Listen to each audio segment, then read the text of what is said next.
Hi, it's Paddy Hirsch at Marketplace, here to talk about shadow banking. Why? Because it's big, a lot bigger than a lot of people realize. Of all the loans in the system right now, more than half are lent by the shadow banking system. $16 trillion in this case. Okay, and that's just by the shadow banks. Okay, we'll find out what they are in a minute.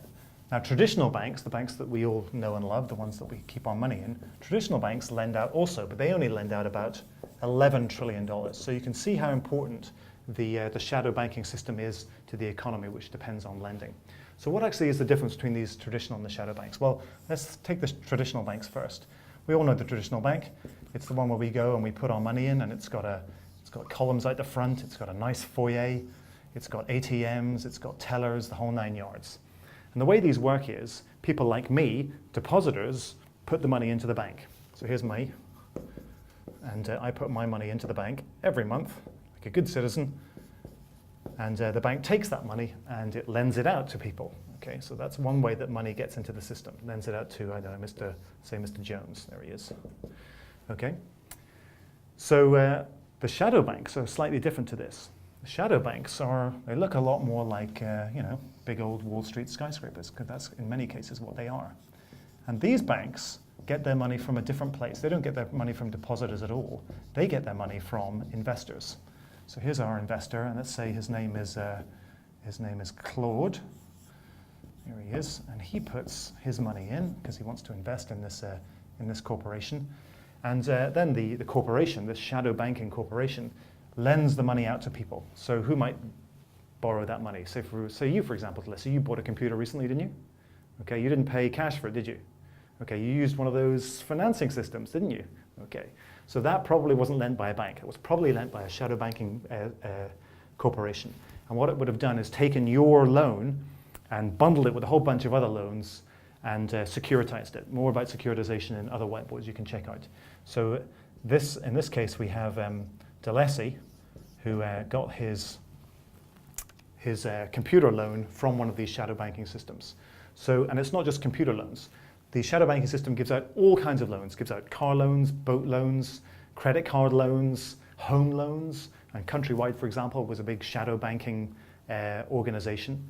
And the reason it's a shadow banking organization, apart from the fact that it's investors, okay, who put money in, as opposed to depositors like me, the other reason is because of the regulation, okay?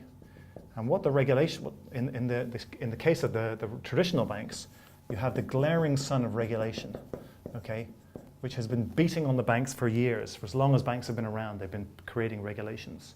And what the regulations do is they protect depositors, which in turn protects the bank. Because depositors know that if the bank goes bad, if the bank collapses, they are protected by deposit insurance. They're going to get a certain amount of their money back. In fact, all of it if it's below a certain amount.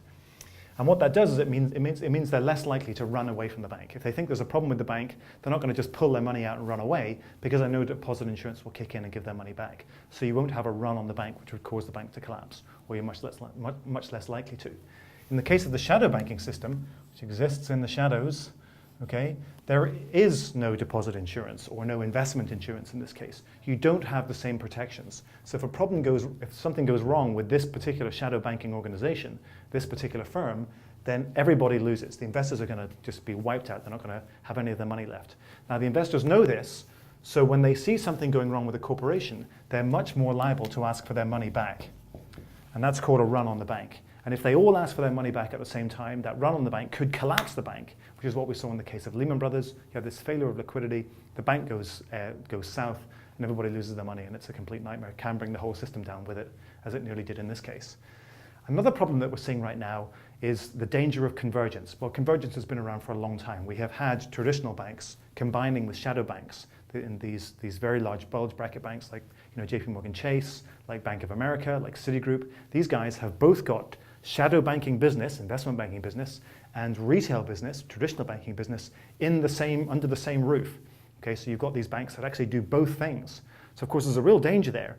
If the investment bank is big enough, the shadow banking business is big enough, if there's a problem in that part of the business, it could actually bring that part of the business down, and also the retail banking business down with it. And of course, we all know now that if a huge bank, and these banks have just gotten bigger and bigger and bigger as time has gone on, if one of these huge banks goes down, we know that they're too big to fail. There are a number of kind of cushioning points that are trying to ease the fall of these banks, but we know that they are going to be too big to fail. And there's a danger that they could actually bring the entire banking system down with them, and they was all very badly, needing a drink.